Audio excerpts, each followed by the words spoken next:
Hello everyone, my name is Jyoti Rana and I am assistant professor in St. Andrews Institute of Technology and Management, and today we are going to study about the effect of ice and wind and the damping process. So in my previous lecture I told you about the sag and stress calculation. So मेरी जो x1 और x2 की value last में दी हुई है, ये value मेरी निकली थी जब हम लोगों ने सैग कैलकुलेट किया था एट अनइक्वल सपोर्ट लेवल्स पे. अब effect of ice and wind क्या होता है? The calculation of sag are only true for still air and normal condition, temperature condition. अभी जो हम लोगों ने मैंने आपको स्लाइड में इक्वेशंस दिखाई, वो मेरी जो इक्वेशन थी, कैलकुलेशन थी सैग की, वो मेरी थी जब मेरी सिर्फ जो सैग है उसका रीज़न सिर्फ एयर है या फिर नॉर्मल टेम्परेचर कंडीशंस है. However in actual practice conductors are suspended to wind pressures and often loaded with ice coating in cold areas. So ये एक मेरी आइडियल कंडीशन थी जो मैंने अपने प्रीवियस लेक्चर में आप लोगों को सैग एंड स्ट्रेस की कैलकुलेशन के लिए बताया. बट रियलिटी में जो प्रैक्टिकल में क्या होता है, जो मेरे कंडक्टर्स सस्पेंड होते हैं, कंडक्टर्स अपने डीपेस्ट पॉइंट अचीव करते हैं, उसके पीछे जो रीज़न होता है वो विंड प्रेशर होता है एंड आइस लोडिंग होती है, ice coating in cold areas. The force due to wind is assumed to act horizontally to the conductor. अब कंडक्टर के ऊपर जो विंड की वजह से फोर्स लगती है वो हमेशा हॉरिजॉन्टली लगती है एंड जो आइस लोडिंग की वजह से लगती है वो वर्टिकली लगती है. Therefore, the total force on the conductor is the vector sum of vertical and horizontal forces. तो जो मेरी total force लगेगी कंडक्टर पे वो मेरा वेक्टर सम होगा. वर्टिकल सम होगा वो किसका? वर्टिकल सम होगा वो आइस का, एंड हॉरिजॉन्टल सम होगा वो हॉरिजॉन्टल मतलब हॉरिजॉन्टल फोर्स जो लगेगी वो उसका किसका सम होगा? वो होगा विंड का. तो जो मेरी सैग का एक्चुअल रीज़न होगा उसके पीछे दो फोर्सेस लग रही हैं. दो फोर्सेस मेरी कौन कौन सी हैं? एक मेरी वर्टिकल आइस लोडिंग या आइस कोटिंग और एक मेरी हॉरिजॉन्टल फोर्स लग रही है विंड की वजह से. So in this case weight of the conductor पर unit length will be. So अब जो कंडक्टर के ऊपर, ठीक है, जो मेरा सैग है, जो उसमें मेरा टोटल वेट लग रहा है WT, जो कि मेरा टोटल वेट है, वो मेरा क्या हो जाएगा? स्क्वायर रूट ऑफ जो एक्चुअल वेट था, जो उसका सिर्फ एक्चुअल वेट था, plus ice weight, ice loading की वजह से जो वेट है इसका होल स्क्वायर, प्लस जो विंड का वेट है उसका होल स्क्वायर और इनका square root. So I hope आप लोगों को ये टोटल वेट समझ में आया होगा. इसमें W मेरा जो एक्चुअल खाली वेट था, WI मेरा जो आइस का वेट है और WW जो मेरा विंड का वेट है. ठीक है, सो इन दोनों का वेक्टर सम होगा मेरा टोटल वेट जो मेरा कंडक्टर पे लगेगा. विंड का वेट एंड आइस का वेट, जो टोटल वेट होगा उन दोनों का वेक्टर सम मेरा होगा total weight. When a conductor has wind as well as ice loading, लेकिन जब कंडक्टर के ऊपर विंड और आइस लोडिंग दोनों का इफेक्ट होता है तो कंडक्टर अपने आप को एक एंगल पे सेट कर लेता है, angle theta to the vertical plane. The conductor sets itself in a plane at an angle theta to the vertical plane, जहाँ पे मेरे एंगल टेन थीटा की वैल्यू क्या होगी? Wind weight divided by weight plus weight due to ice WI. So WW wind weight divided by W जो actual weight था plus ice weight. In this case sag is given by S. So इस condition में जो सैग की value दी जाएगी वो किससे represent की जाएगी? S से. ठीक है, तो S की वैल्यू यहाँ पे क्या है? WT टोटल वेट का whole square divided by 2T. But here S represents the slant sag. यहाँ पे जो सैग का कर्व होगा वो कैसे होगा? स्लैंट सैग होगा. That is sag in the plane where the conductor has set itself. जो एंगल थीटा पे कंडक्टर ने अपने आप को सेट किया है, दोनों इफेक्ट की वजह से, effect of ice and wind की वजह से जो कंडक्टर ने अपनी पोजीशन अचीव की है, कंडक्टर ने अपना एक एंगल सेट किया है. सो उस कंडीशन में जो सैग की डायरेक्शन होगी या सैग की जो ये बोल सकते हैं कि पोजीशन होगी वो कैसी होगी? स्लैंट होगी. ठीक है, the vertical sag is equal to S dot cos theta. जो वर्टिकल सैग है उसकी वैल्यू मेरी इक्वल होती है S डॉट कॉस थीटा की. सो इन माई प्रीवियस लेक्चर हम लोगों ने पढ़ा था सैग एंड स्ट्रेस की कैलकुलेशन नॉर्मल कंडीशंस पे, हम बोल सकते हैं आइडियल कंडीशन पे. टुडे आई टोल्ड यू कि जब उस पर आइस एंड विंड दोनों एक साथ में काम करती है तो उसकी सैग की वैल्यू में क्या चेंजेस आते हैं. ठीक है, सो ये टॉपिक था मेरा effect of ice and wind on the transmission line. तो इसकी वजह से effect of ice and wind की वजह से जो मेरा कंडक्टर है वो एक स्लैंट पोजीशन अचीव कर लेता है. और जो हम लोगों ने नॉर्मल पढ़ी थी उसमें जो मेरी सैग की वैल्यू थी वो कैसी थी, पैराबोलिक थी. बट इसमें वो पैराबोलिक ना होकर एक एंगल थीटा हम बोल सकते हैं. ठीक है, वो कंडीशन अपनी अचीव कर लेता है. और जिस कंडीशन में ये कंडीशन किसकी वजह से होती है, जब उस पर आइस एंड विंड दोनों एक साथ में फोर्स अपनी लगाती हैं. सो आई होप आप लोगों को effect of ice and wind topic समझ में आया होगा. Second we have damping effect. Damping effect क्या होता है कि homogeneous linear elastic material stress waves travel indefinitely without a change in amplitude. जो मेरे होमोजीनियस लीनियर इलास्टिक मटेरियल्स होते हैं, ठीक है, उसमें जो मेरी स्ट्रेस वेव्स हैं वो इनडेफिनिटली ट्रेवल करती है, मतलब उसकी कोई पर्टिकुलर डायरेक्शन नहीं होती है without change in amplitude. This type of behaviour can not occur however in real conditions. ये एक आइडियल कंडीशन है, ये रियल कंडीशंस में ऐसा नहीं होता है. The amplitude of stress waves in real materials, such as those that compromise the earth and attenuate with distance. This attenuation can be attributed to two sources of energy dissipation.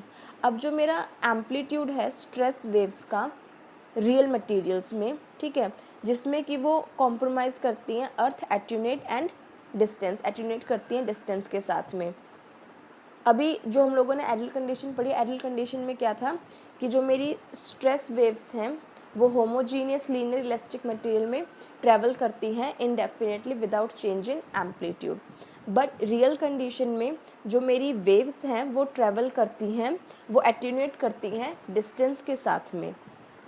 दो condition है कि ideal condition में उसमें कोई changes नहीं था और real condition में वो एटीन्यूएट करती है विद डिस्टेंस के साथ में. ये जो एटीन्यूएशन होता है इसको हम दो sources of energy, sources of dissipation energy के हिसाब से कंसिडर करते हैं. One which involves the material through which the waves travel. एक तो जो मेरा मटेरियल जिसके थ्रू मेरी वेव्स ट्रेवल करेंगी, and other the geometry of the wave propagation problem, और दूसरी उसकी geometry. In this particular exercise, we will concentrate on the first form of dissipation of energy. इसमें इस केस में जो हम कंसिडर करेंगे वो first form of dissipation of energy consider करेंगे. First form of dissipation of energy मेरी क्या थी कि one which involves the material through which the travel waves travel. जिस मटेरियल के थ्रू जो मेरी वेव्स ट्रेवल कर रही हैं, कि मेरे मटेरियल की प्रॉपर्टी क्या है, मेरे मटेरियल की कैरेक्टरिस्टिक्स क्या हैं, सो हम वो इसमें कंसिडर करेंगे कि उसके हिसाब से मेरा डैम्पिंग इफेक्ट क्या होता है. In real materials part of the elastic energy of a traveling wave is always converted to heat. Real materials में जो मेरी इलास्टिक एनर्जी होती है ट्रैवलिंग वेव की वो हमेशा कन्वर्ट कर देते हैं हीट में. The conversion is accompanied by a decrease in the amplitude of the wave. अब ये कन्वर्जन कैसे किया जाता है कि जो वेव का एम्पलीट्यूड होता है उसको डिक्रीज करके.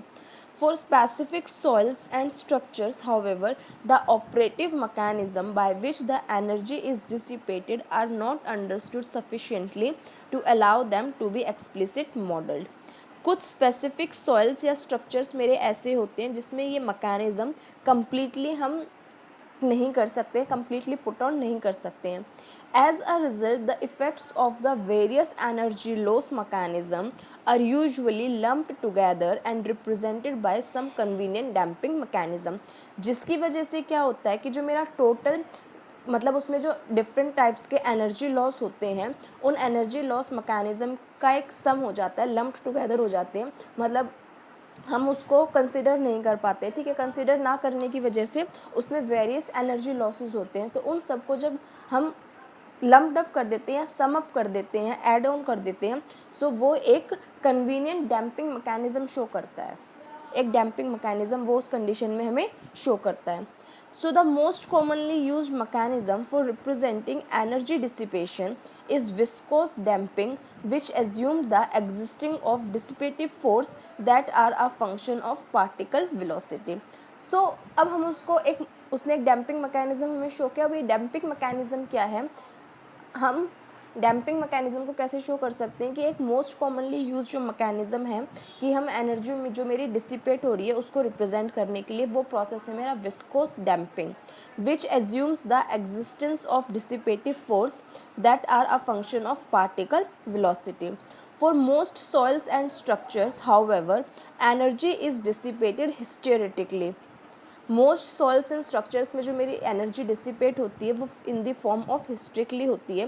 दिस इज़ बाय यील्डिंग और plastic straining of the material.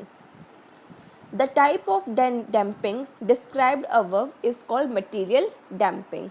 ठीक है, जो हम एनर्जी को हिस्टेरेटिकली डिसिपेट करते हैं, ठीक है, सो उस एनर्जी डिसिपेशन प्रोसेस को बोला जाता है material damping. Because the materials absorb the energy of the travel during wave propagation. क्योंकि जो मटीरियल्स होते हैं वो ट्रैवल, जब कोई भी उस मटेरियल के थ्रू, कोई भी इलास्टिक प्रोसेस के थ्रू जो वेव्स ट्रैवल करती हैं, ठीक है, तो वो मटेरियल क्या करता है, उनको एब्जॉर्ब कर लेता है. The reduction in energy per unit volume causes the amplitude of the wave to decrease with increasing displacement. The reduction in energy per unit volume causes the amplitude of the wave to decrease with जैसे ही distance हम किसी भी elastic material का increase कर देंगे, ठीक है, तो उसमें जो मेरी वेव्स ट्रैवल हो रही हैं वो क्या होंगी, डिक्रीज़ हो जाएंगी. डैम्पिंग प्रोसेस मेरा एक तरीके से क्या है कि मेरा एक इलास्टिक मटेरियल है, ठीक है, अगर इलास्टिक मटेरियल को हम कम स्ट्रेच करते हैं तो उसमें जो मेरी वेव्स ट्रैवल करेंगी वो ज़्यादा करेंगी. अगर इलास्टिक आप लोगों ने सबने देखी होगी, और अगर उसकी डिस्प्लेसमेंट ज़्यादा कर दे, मतलब उसका जो, अगर उसको मैं दोनों पॉइंट से पकड़ के और लंबे उसमें स्ट्रेच करूं, ठीक है, सो उसमें जो वेव्स ट्रैवल करेंगी उसकी जो इलास्टिसिटी होगी वो अपने आप डिक्रीज़ हो जाएगी. मतलब अगर उसके एरिया को हम इंक्रीज़ कर देंगे सो जो उसकी इलास्टिक प्रॉपर्टीज़ हैं वो क्या होंगी, डिक्रीज़ हो जाएगी. और अगर हम इसको किसी मटेरियल पे यूज़ कर रहे हैं, जैसे इलास्टिक का कोई मटेरियल है, तो वो मटेरियल क्या करता है कि जब उसको हम लॉन्ग डिस्प्लेसमेंट में या उसका डिस्प्लेसमेंट एरिया इंक्रीज़ करके उसको स्ट्रेच करते हैं तो वो मटेरियल ही उसको एब्जॉर्ब कर लेता है. सो यहाँ पे यही चीज़ है कि the reduction in energy per unit volume causes the amplitude of the wave. Amplitude of the wave क्या है कि जो उसमें स्ट्रेच करने के लिए जो उसमें इलेक्ट्रिसिटी प्रोसेस है, जो उसकी ट्रैवलिंग वेव्स है, उसको हमने ट्रैवलिंग वेव्स का नाम दिया है, कि जो उनका एम्पलीट्यूड है वो डिक्रीज़ हो जाएगा जैसे ही हम उसको स्ट्रेच करने का जो एरिया मैं उसको ज़्यादा स्ट्रेच करूँगी with increasing displacement. However a different types of damping reduction in energy per unit volume. Damping क्या है कि reduction in energy per unit volume can be observed which occurs when the energy of the wave is spread over a large area and thus it dies off quickly. Different types of damping हम कैसे observe कर सकते हैं? Different types of damping हम तब observe कर सकते हैं जब energy of the wave is spread, किसी भी वेव की जो एनर्जी है वो स्प्रेड हो जाए over a large area and thus it dies out of quickly. This type of damping is usually referred as radiation damping. और इस टाइप की डैम्पिंग को हम बोलते हैं रेडिएशन डैम्पिंग प्रोसेस. आई होप आप लोगों को effect of ice and wind and damping process समझ में आया होगा. Still if you have any doubts regarding these two topics so you can ask me. जो एग्जाम में डैम्पिंग से रिलेटेड क्वेश्चन आता है वो यही आता है कि explain the damping process, explain the dampers या डिफाइन डैम्पर्स. तो उसके लिए जो मैंने आपको ये 2 स्लाइड्स दिखाई हैं आप उसके आंसर में ये टॉपिक्स मेंशन कर सकते हो. Thank you.